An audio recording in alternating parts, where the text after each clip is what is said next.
All right, good evening. Good to see everybody. Glad you're here. Tonight we're going to be dealing with the eternal decree of God and the redemption of the elect. Sort of a systematic, exegetical analysis of this wonderful doctrine of the decree of God. So the decree of redemption in the doctrine of God. God's decree is in a theological context, it refers to God's eternal, unchangeable plan or purpose for all things, encompassing creation, salvation, and how He governs the universe. And what this is God is ensuring that everything is coming to pass in accordance to His will. So God, in His eternal, unchangeable plan and purpose for all things, creation and in salvation and in the governing of the universe, is ensuring that everything comes to pass is in accordance to His will. Now, the eternal decree of God is not a standalone doctrine, but it flows directly from God's nature. So, within the decree to redeem the elect, we note from the beginning three important truths about God's decree. The first one is it's eternal.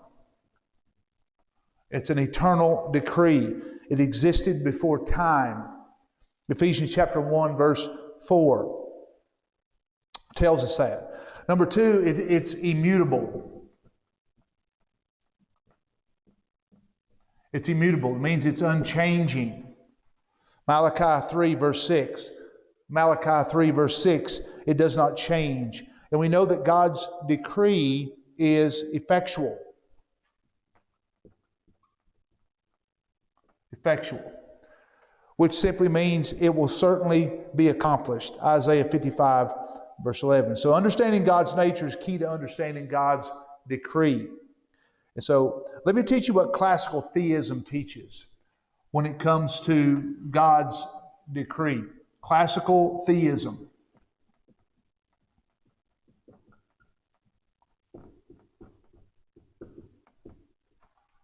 What does classical theism teach? First of all, divine simplicity.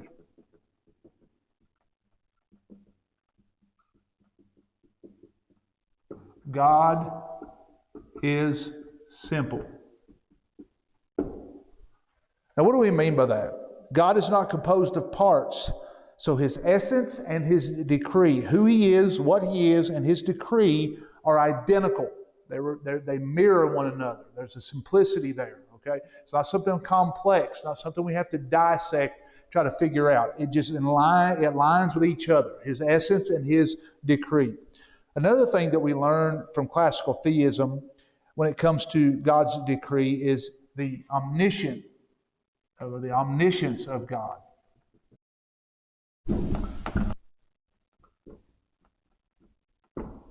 The omniscience of God, which means He knows all things.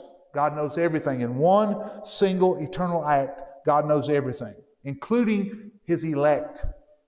Including His elect.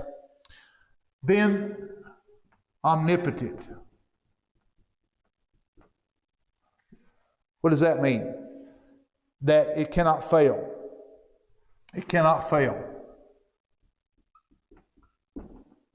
It cannot fail. Okay? So God's decree of election and redemption is not a sequential decision, but it's an eternal act of divine will. It's not a sequential decision, but an eternal act of God's divine will. And so His decree, when we talk about the decree of God, it is an unchangeable, eternal plan for the purpose of all things, and it encompasses creation, salvation, the governing of the universe. God is ensuring everything is working in line with His will. Now, number one tonight, as we study this, very wonderful doctrine. Wonderful doctrine. Number one tonight, what we're going to look at is the eternal decree in Reformed theology.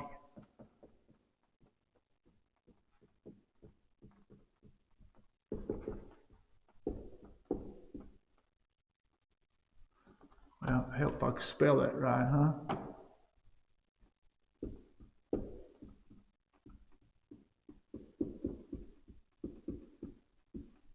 In Reformed theology, okay? So first of all, letter A, the nature of the divine decree.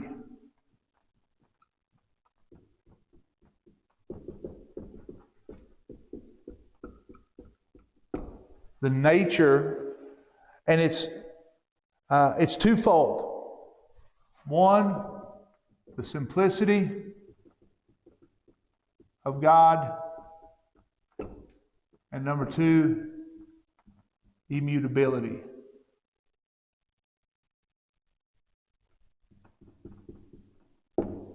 Of God, which means He's unchanging. Okay? The simplicity of God and the immutability of God. God's will, God's nature, God's knowledge and decree are not separate in Him. That is His simplicity. Okay? Thomas Aquinas said in his Summa Theologia, in God, essence and existence are one. Turretin, in his Institutes of Theology, stated God's decree is not distinct from His nature. He wills by necessity of nature in Himself, but freely in regard to all creatures. End of quote. So, election is not arbitrary. It is not some random choice or whim of God, but it is rooted in God's unchanging nature. God's election is consistent with His nature. That is His simplicity. God is consistent. Essence and His decree are both in Himself. Okay? Everything, God's will, God's knowledge, God's decree is not separate in Him. There is nothing separate. No separation. Okay? No. Nothing is separate in Him. Now, what about His immutability? Unchanging. The immutability of God. Malachi 3:6, for I am the Lord. For I, the Lord, do not change. Therefore, you, O children of Jacob, are not consumed. Isaiah 46:10, declaring the end from the beginning, my counsel shall stand. So since God is unchanging, God's decree to elect is immutable. It's unchanging. So God is unchanging.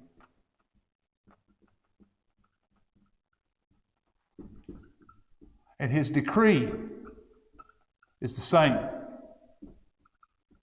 What? Unchangeable. It's unchanging. So this mirrors His simplicity. God's unchanging, that's His essence. His decree, unchanging. Okay? Unchanging. And so they're one. All right?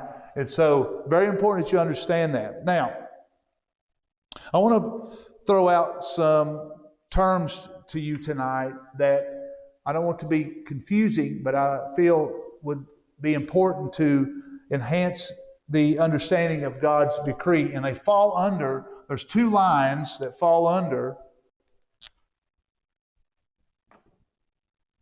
or really three, actually, three lines of thinking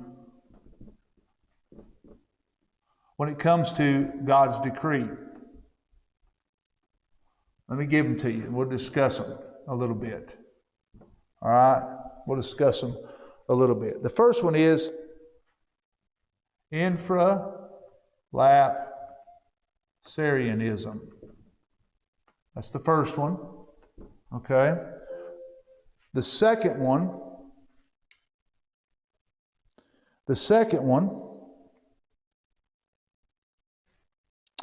is sublapsarianism. And the third one is supralapsarianism. Okay? Supralapsarianism. So you have infralapsarianism, sublapsarianism, supralapsarianism.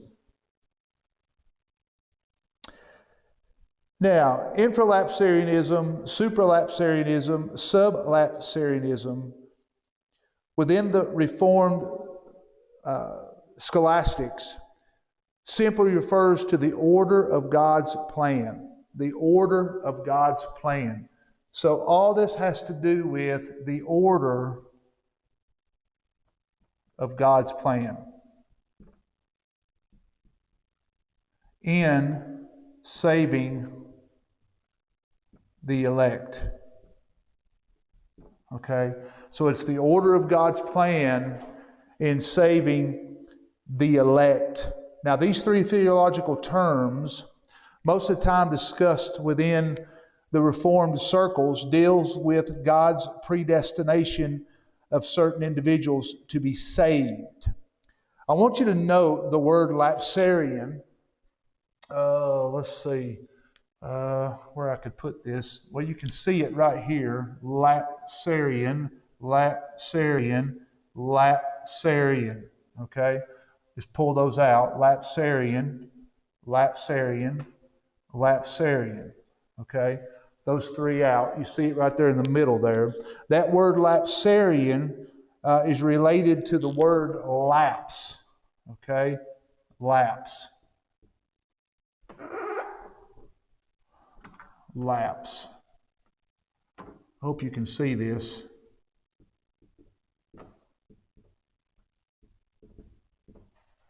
It refers to the word lapse. There's an E on the end of that. I'm sorry. My bad. An E. Lapse. Okay? Has to do with the word lapse. L-A-P-S-E. And what that means, what that has to do with is the fall of Genesis 3. Okay?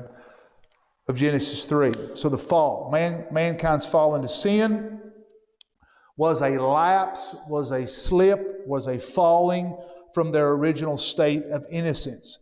So the focus of infralapsarianism, sublapsarianism, and supralapsarianism is sequence, the order in which God determined things to happen. Okay? So, in what order did God create humanity? Or allow the fall? Elect some to salvation, provide salvation for humanity. So these are issues that we as individuals can't fully grasp. But it doesn't really even matter what order God decreed or what to occur. But what really matters is that God created humanity, humanity sinned, and God has provided salvation through Jesus Christ. That is what's important. That God created humanity, humanity lapsed or fell from its state of innocence, and God Himself provided salvation for man through Jesus Christ. So let's look first of all at infralapsarianism. Infralapsarianism. This has to do with after the fall. After the fall. Infralapsarianism.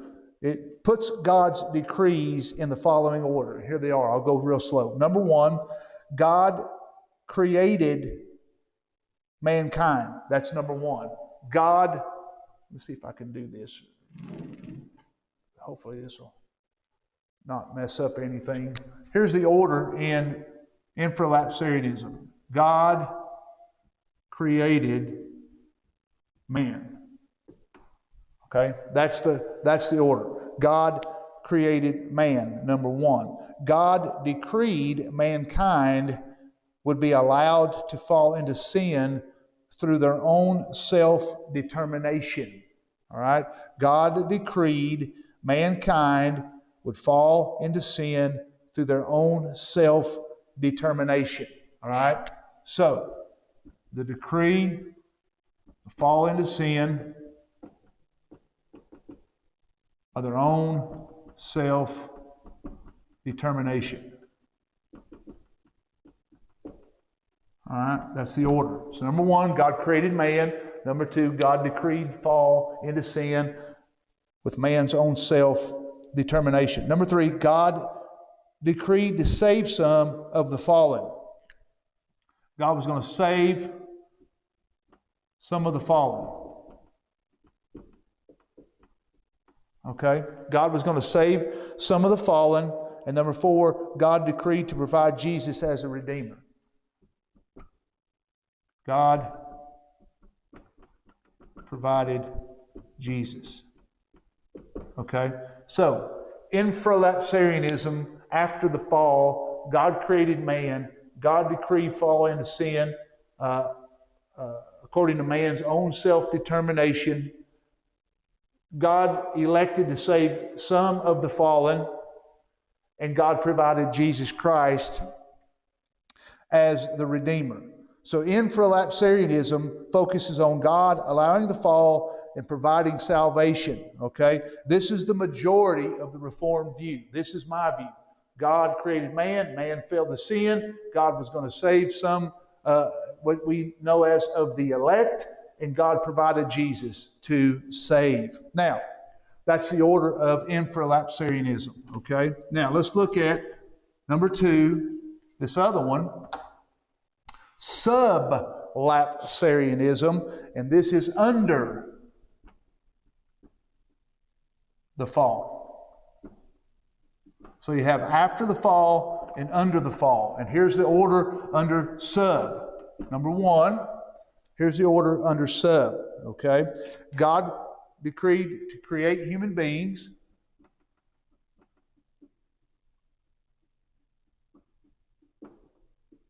Human beings. Number 2, God decreed to permit the fall. Okay? Number 3, God decreed to provide salvation sufficient for all. Number 4, he decreed to choose some to be saved. All right, number 5. There is no number 5, so that's 4. Okay? Sorry, I apologize. So, under sublapsarianism, under the fall, God created man, man fell, salvation sufficient for all. God provided salvation that would be sufficient for all, but He chose some to be saved. So this is what we say. Jesus' death was sufficient. Yes, but it was efficient. Yes. To what? Save the elect. All right? Because we know that not all men will be saved. But God provided a salvation that would save all. So, but it did not, because He chose to save those whom would believe, and the elect. All right? So, there's sublapsarianism. These two right here, okay, are agreeable. Infralapsarianism, sublapsarianism. Now, supralapsarianism, this is before the lapse. This is before the fall, okay?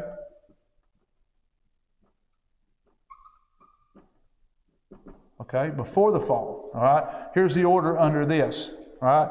So, God decreed. Number 1, God, now this is where it gets tricky, okay? This is where it gets real tricky, and I don't want to confuse you. Number 1, this is under supralapsarianism, okay? So number 1, God decreed the election of some and the eternal. So God chose to save some and not save some. That's the first act of His decree, all right? Number 2, God created the elect.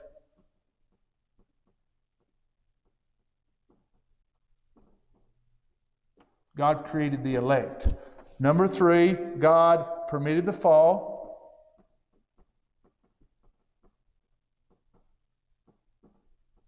Okay, and then number 4, what happened? God provided salvation only for the elect.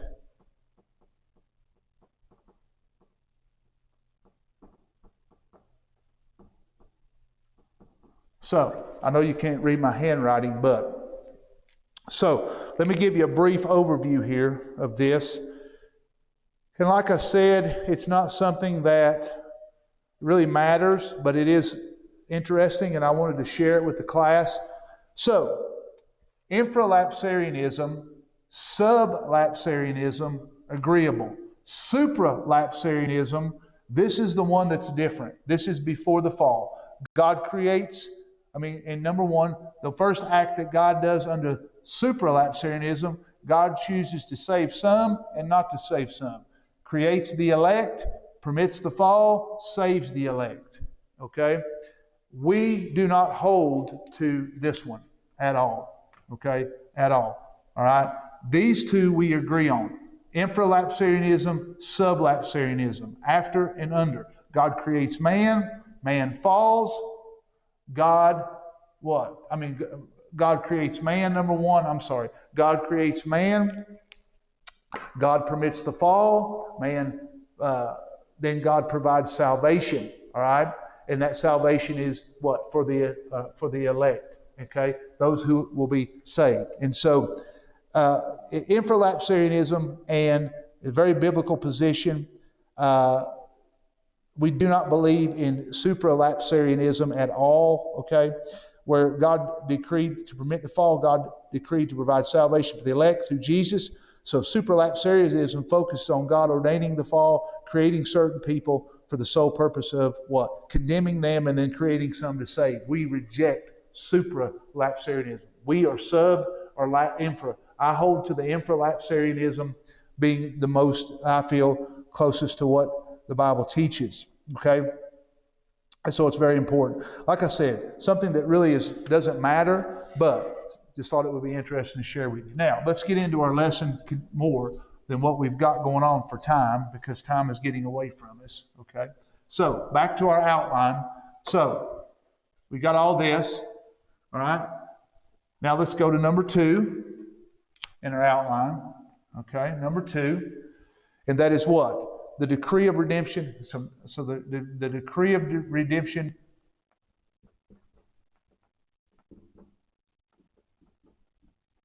biblically. So let's look at this. Number 1, the eternal choice of the elect.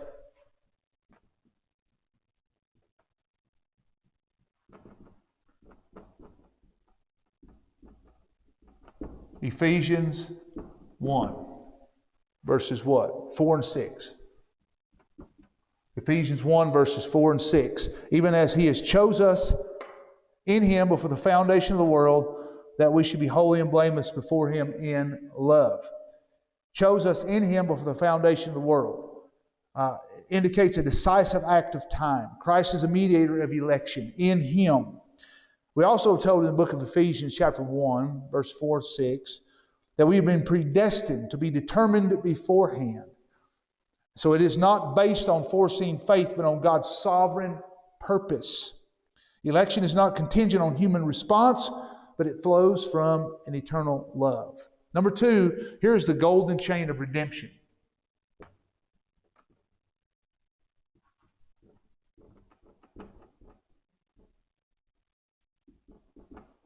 And this is Romans 8, 29 and 30. This is the golden chain of redemption. For those whom He did foreknow, He did also predestine to be conformed to the image of His Son, in order that He might be the firstborn among other brothers, many brothers. Foreknew.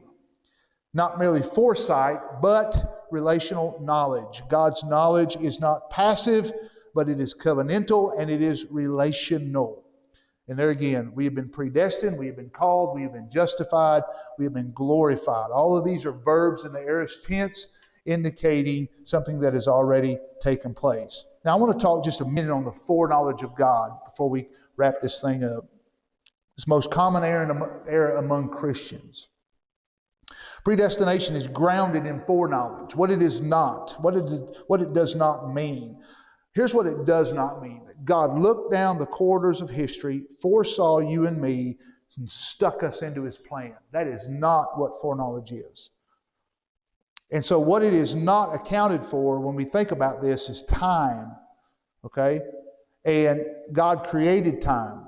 And based on that truth that God created time, all events in time, when God created the world, so God does not look down through history, but looks at history as a complete whole. Okay? He doesn't look down through history and see events. He sees everything in one eternal act. So that's a misconcept, that God looks down through the corridors of time, sees us, and shoves us into His plan. We were already there.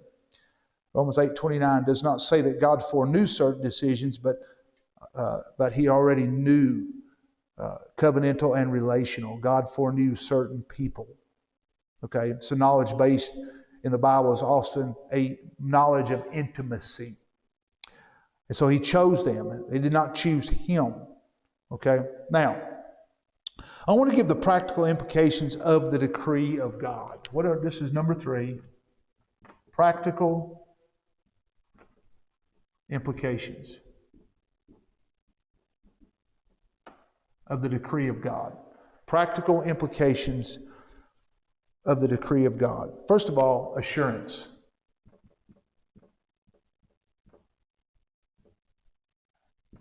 Assurance. Because election is based on God's unchanging will rather than human effort, we are certain of our salvation. Okay?